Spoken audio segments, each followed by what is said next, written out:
Well, over the next 3 days, the New York Mets and the Atlanta Braves have some business to take care of. Once it's over and said and done, we'll have a clear picture of what that National League wild card playoff scenario looks like. New York already has a 2-game lead over the Braves, who are trying to make the postseason for the 7th straight season. Let's take a look at some of those guys on the mound for this series, starting tonight with righty there, Luis Severino against rookie righty Spencer Schwallenbach there. Severino will make his 31st start and has won 4 straight decisions with him on the mound. Then tomorrow you get David Peterson, Chris Sale, who's been on fire lately for the ATL, and then Sean Manaea and Max Fried Thursday to close things out and see who's on top when it comes to that pitcher. My guy Will Middlebrooks tapping in for everything baseball. And Will, let's be honest, this is going to be must-see TV with these two teams over the next 3 games. What are you watching for the Mets side and the Braves? Well, you saw the pitching matchups, right? Like they have their guys lined up. You got Chris Sale, who's going to win a Cy Young in the NL. You got Max Fried going for them. David Peterson's been throwing the ball well. Severino's been throwing the ball well. They have guys lined up. This is going to be playoff baseball pre-postseason. I mean, a lot of these teams in this wild card race have felt like they've been playing postseason baseball for over the last 2-3 weeks, right? And you're looking at the records and the way they've been playing. You're gonna look at the matchups one more time. But Sean Manaea has arguably been the best pitcher on that entire staff since he dropped his arm angle down to a 3/4 slot. He's getting more run, more action, and somehow changing his arm slot in season, throwing more strikes, which makes no sense, but nothing in baseball ever makes sense to me. That's how I said there. Big picture, though, your thoughts on both sides, maybe the strengths and weaknesses when it comes to both teams. Well, number one, I'm looking at what's left on the schedule, right? Yep. So for Atlanta, they have the Mets, and then they got 3 against Kansas City. Now, Kansas City is scuffling, right? They've lost 7 straight. It's the second time they've lost 7 straight since the All-Star break, but they've also played good baseball in between, and they're fighting for their lives right now in the AL. So they're going to be tough there. And then, obviously, New York's got Atlanta and then Milwaukee. So we'll see what happens between those two. As you see there, the series winner will hold tiebreaker. ATL will avoid missing the postseason for the first time since 2017. We'll see if that is the case. That is not the only business on tap when it comes to the Diamond. You got the Padres and Dodgers. They have a nice little 3-piece as well. And also the NL West will be on the line. What are you watching from those two? Well, the Padres, believe it or not, are one of my favorites to go to the World Series, right? Really? So they don't necessarily have to win the division. If they want to win a division, obviously this is your shot. You gotta go sweep the big boys. You're 3.5 back. So to make this interesting going into the last series, you need to sweep here. And all the pitching leans San Diego. Michael King, Dylan Cease, Joe Musgrove. Obviously Jack Flaherty in there. You have Landon Knack, who's young, done not a lot of experience, and Walker Buehler, who's been hot and cold since coming back from Tommy John and his long rehab stint.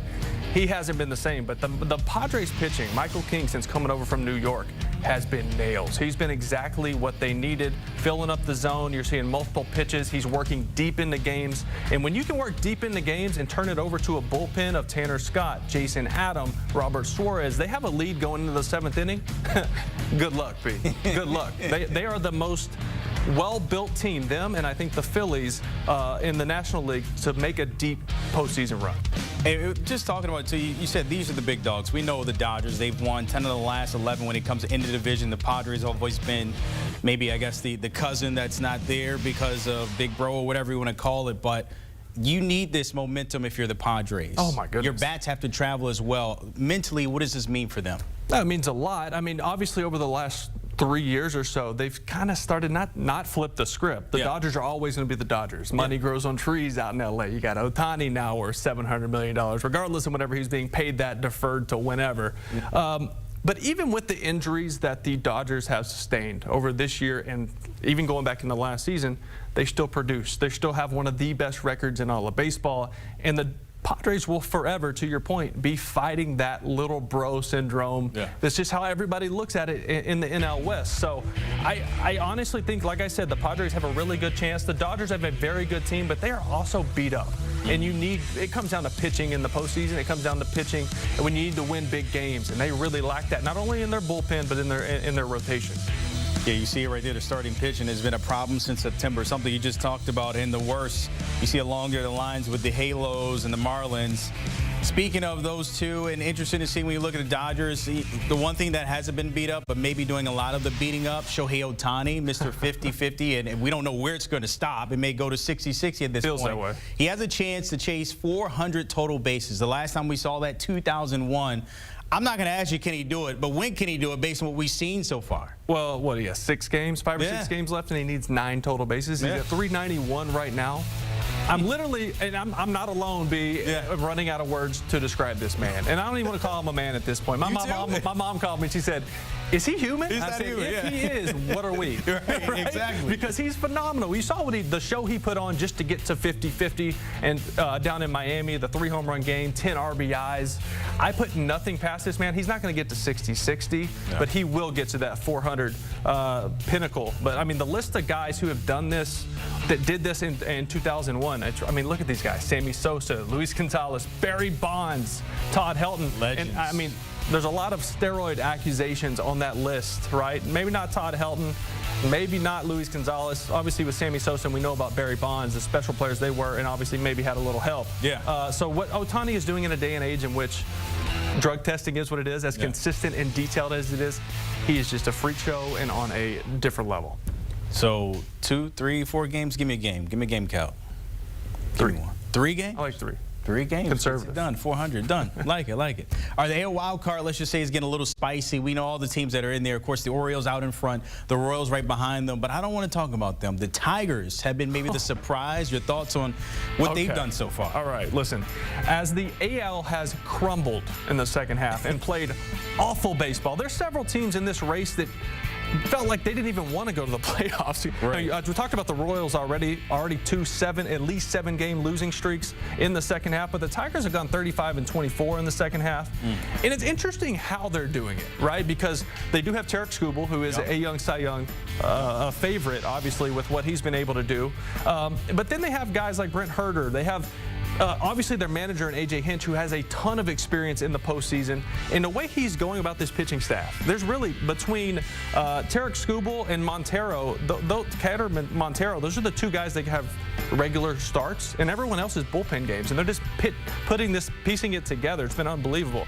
So something else to look at, too, is their service time. Lack of experience. Yeah. Everybody's between 0 and 4 years. There's nobody with more than 4 years of service time. And B, you're going to like this. I got to point this out. Only one other team's made the playoffs after falling 8 or more games under 500 in August. One team, 1973 Mets. You know who was born in 1973? Our producer, Tully. He was drinking formula. He was there. Spitting up all over the place. Watching. And the Mets that was his guys. did that in August. Not much has changed. Yeah.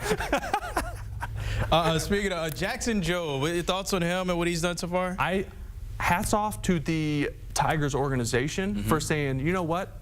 He is one of our best options right now. Okay. And instead of holding off his service time, we're going to bring him up now. He's a starting pitcher. They're going to use him out of the bullpen. Okay.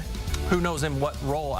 But like I said, they like bullpen games, so they use openers 3 out of the 5 starts. He's going to be a bulk guy out of the pen. So he's going to come out of the pen and probably give you 3 to 5 innings if his stuff's good, which it is. He's their top prospect. He has unbelievable stuff.